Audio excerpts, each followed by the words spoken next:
Aqui é o professor Lucas e vamos para mais uma aula de ciências. Na aula de hoje iremos falar sobre 3 biomas brasileiros: a Amazônia, a Mata Atlântica e a Caatinga. Mas antes vamos revisar o que estudamos na aula anterior. Na aula anterior nós estudamos 3 grandes biomas mundiais: a floresta tropical, um bioma localizado próximo à linha do Equador com alta luminosidade vinda do Sol e por isso com um clima muito quente, úmido e chuvoso. O relevo das florestas tropicais é muito variado, podendo haver planícies e montanhas. Esse bioma possui a maior biodiversidade de animais e plantas, ou seja, possui o maior número de espécies diferentes. Também vemos os campos, que são ambientes presentes em quase todos os continentes, e por isso encontramos em áreas de luminosidade baixa, média e alta. Existem campos mais frios e campos mais quentes. Alguns são secos a maior parte do tempo, como o Cerrado.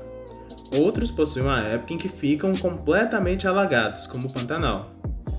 A principal característica dos campos é a sua vegetação, formada principalmente por grama e arbustos, e árvores pequenas e espaçadas. Esse bioma possui uma fauna e uma flora muito variada. Também estudamos os desertos. Eles estão presentes em todos os continentes e são definidos pelo clima seco, com pouquíssima quantidade de chuvas. Existem desertos arenosos, com clima quente durante o dia e frio durante a noite, com plantas xerófitas, ou seja, plantas adaptadas a viver na seca, como os cactos, e com animais adaptados ao ambiente seco e com pouca disponibilidade de alimentos. Também existem os desertos gelados, como o Ártico no Polo Norte e a Antártida no Polo Sul. São ambientes extremamente frios e secos, sem formação de vegetação e com animais adaptados ao frio, como pinguins no sul e ursos polares no norte. Agora que já relembramos o conteúdo da última aula, vamos conhecer os nossos biomas brasileiros, começando pela famosa Amazônia. A Amazônia se localiza em vários países da América do Sul. 60% dela está no Brasil, 13% no Peru, e os 27% restantes se dividem entre Colômbia, Venezuela, Equador, Bolívia, Guiana Francesa e Suriname. Aqui no Brasil ela se estende pela região norte, nos estados do Amazonas, no Acre, Roraima, Amapá, Pará, Rondônia e Tocantins. Também na região nordeste, no estado do Maranhão, e na região centro-oeste, na parte norte do Mato Grosso. E qual a origem do nome Amazônia? No século XVI, vários conquistadores europeus vieram à América. Um deles foi Francisco Orellano, conquistador espanhol que fez expedições pela Amazônia, que na época ainda não tinha esse nome. Ele andou por uma região que possuía um grande rio com tribos indígenas próximas. Nessa região haviam mulheres guerreiras, e Francisco logo lembrou do mito grego das Amazonas, que contava sobre uma tribo de mulheres guerreiras. Só como curiosidade, a lenda grega das Amazonas inspirou a criação da personagem Mulher Maravilha. Francisco então chamou aquele grande rio de Rio das Amazonas, por causa das guerreiras que estavam próximos a esse rio. Depois, esse rio começou a ser chamado apenas de Rio Amazonas, e daí vem o termo Amazônia. A Amazônia é uma floresta tropical e seu clima, como o nome indica, é tropical, ou seja, é quente e úmido durante todo o ano, com muitas chuvas. É um dos ambientes com maior biodiversidade de fauna e flora do mundo. Podemos ver alguns exemplos dessa diversidade de animais e plantas no vídeo.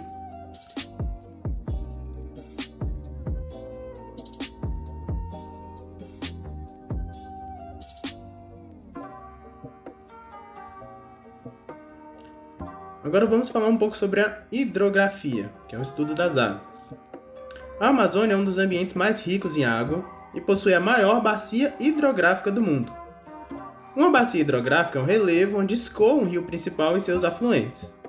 Um dos principais rios da Amazônia é o rio Amazonas, que é o rio mais caudaloso, ou seja, com maior volume de água, e também o maior em comprimento, segundo estudos recentes. A Amazônia é muito importante na distribuição da umidade por todo o país. A água evapora dos oceanos e forma nuvens. Essas nuvens são levadas pelo vento para a Amazônia. Há uma troca de umidade com a floresta e essa umidade é levada pelos ventos para a região centro-oeste, para a região sudeste e sul do país, sendo essencial para a manutenção das chuvas nesses locais. Agora vamos falar um pouco sobre a história humana na Amazônia. A Amazônia é um bioma habitado há pelo menos 12 mil anos. Os indígenas construíram na Amazônia uma grande civilização, com cidades fortificadas, praças e estradas. Haviam diversos povos, como os tupis e os aruacs. Os povos indígenas deixaram a sua marca na floresta. Um exemplo dessa relação é a presença da chamada terra preta no solo de algumas regiões amazônicas. O solo da Amazônia é muito pobre nas camadas mais profundas, e as plantas retiram os nutrientes da matéria orgânica que fica na parte de cima, como os restos de folhas e galhos que caem das árvores. Para melhorar a qualidade do solo para as plantações, os indígenas produziam um tipo de adubo, utilizando restos de animais, madeira queimada e cerâmica misturados à terra. Essa terra ficava escura e permitia o melhor desenvolvimento das plantas cultivadas. Com a invasão dos espanhóis e portugueses no século XVI, as populações indígenas na Amazônia foram dizimadas. Além do confronto direto com os invasores, grande parte morreu por causa das doenças trazidas pelos europeus, como a varíola. Atualmente existem cerca de 180 diferentes povos indígenas na Amazônia, com cerca de 200 mil indivíduos. Ainda existem cerca de 107 povos que vivem completamente isolados na floresta. A Amazônia tem sofrido muitos problemas ecológicos devido às ações humanas.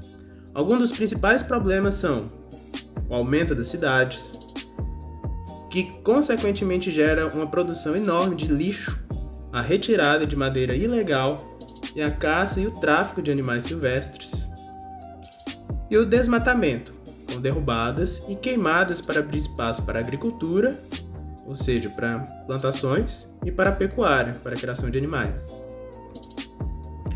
Com a destruição da Amazônia, todo o ciclo de chuvas é afetado. A América do Sul como um todo tende a ficar mais quente e mais seca. A falta de chuvas prejudica a biodiversidade, causa desabastecimento de água nas cidades e prejudica a própria agricultura e a pecuária.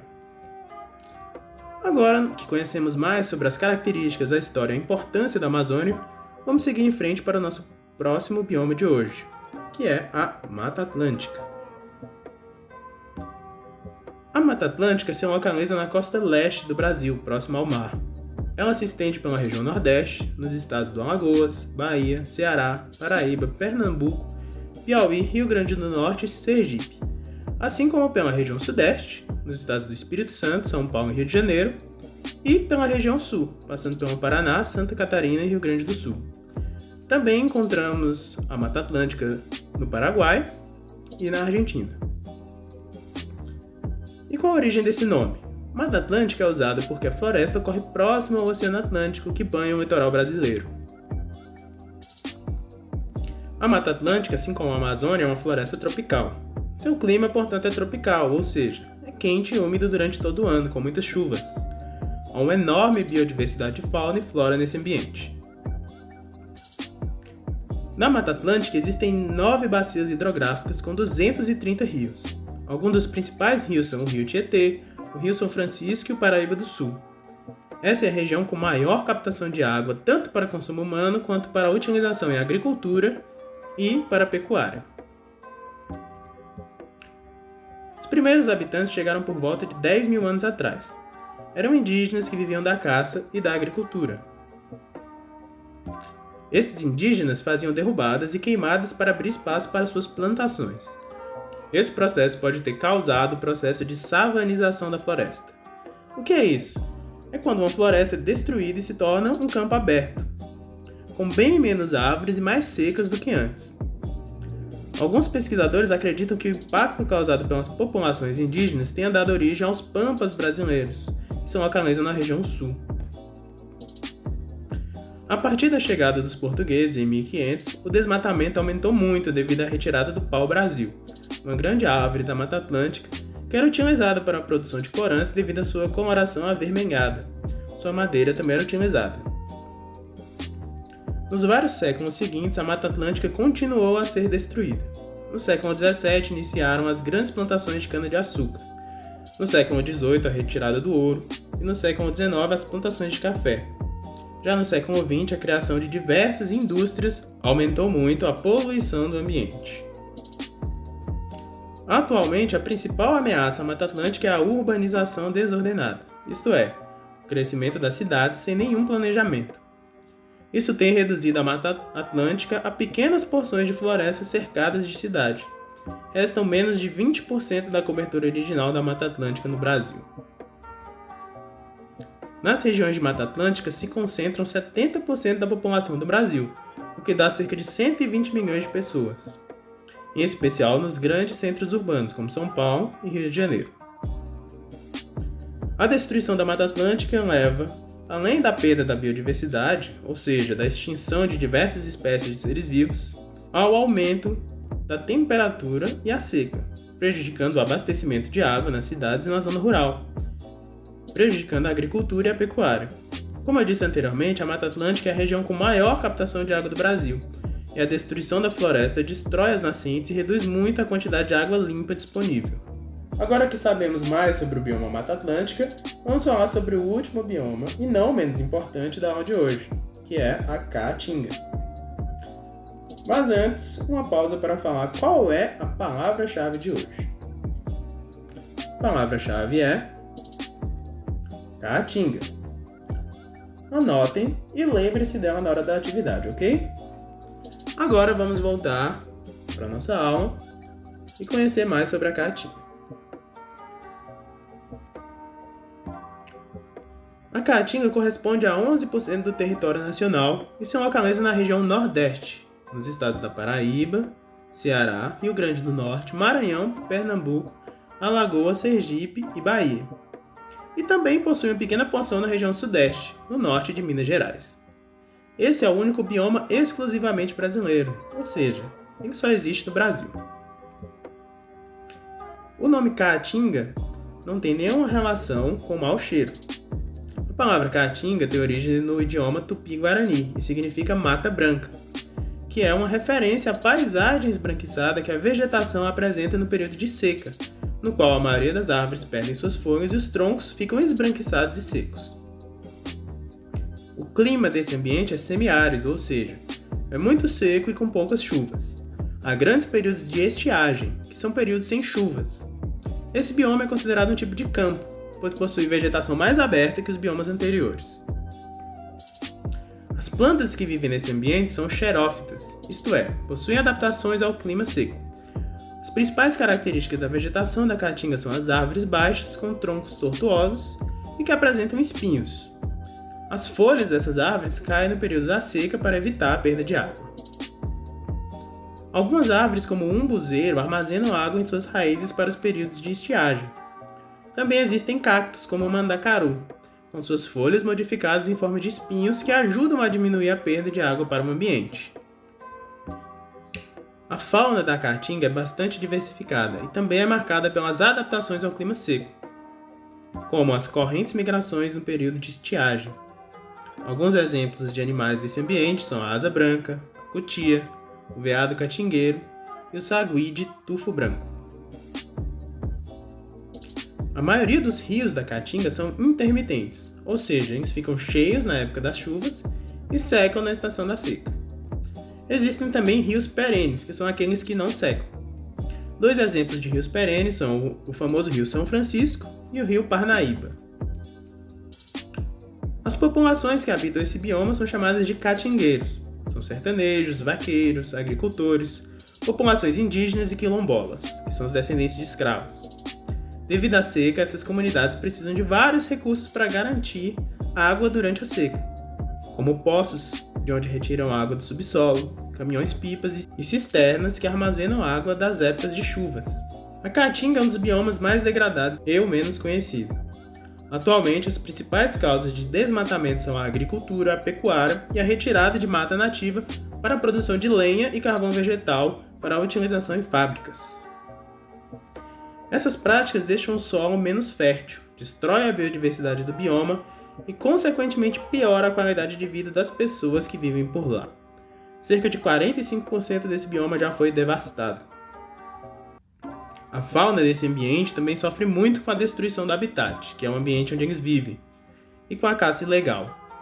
Um exemplo marcante é o da ararinha azul. A última ararinha azul livre na natureza foi vista no ano 2000. Só restam poucos indivíduos vivos em cativeiro, muitos deles fora do Brasil. Desde então, muitos pesquisadores têm se esforçado para reintroduzir essa espécie na natureza. Bom, agora você já conhece um pouco mais sobre esse bioma incrível chamado Caatinga. E nós encerramos a nossa aula. Lembrem-se da atividade que já está na plataforma e não esqueçam a palavra-chave.